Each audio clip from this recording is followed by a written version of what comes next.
আসসালামু আলাইকুম। রমজান মাস শুরু হয়ে গেল।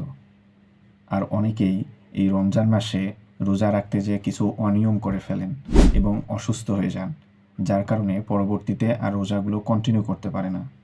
কিন্তু আমরা যদি এই সময়টিতে কিছু বিষয় আমাদের খেয়ালে রাখি এবং সেগুলো যদি আমরা মেনটেন করি, তাহলে আমরা সুস্থ থাকতে পারবো এবং আমরা সবগুলো রোজা শেষ করতে পারবো ইনশাআল্লাহ।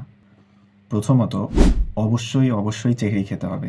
অনেকে আছেন যারা চেহরি না খেয়েই রোজা রাখেন, কিন্তু এটা আসলে করা যাবে না।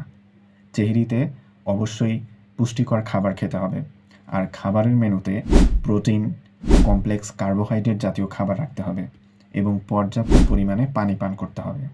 নাম্বার 2 হচ্ছে ইফতার।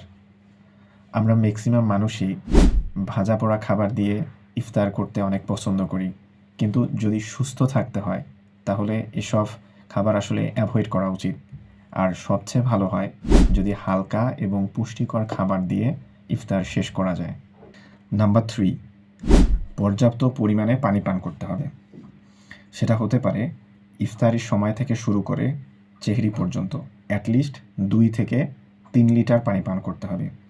আর একটা বিষয় মাথায় রাখতে হবে যে ইফতারের সময় অ্যাট এ টাইম অনেক বেশি পানি পান না করে একটু সময় নিয়ে অল্প অল্প করে পানি পান করতে হবে।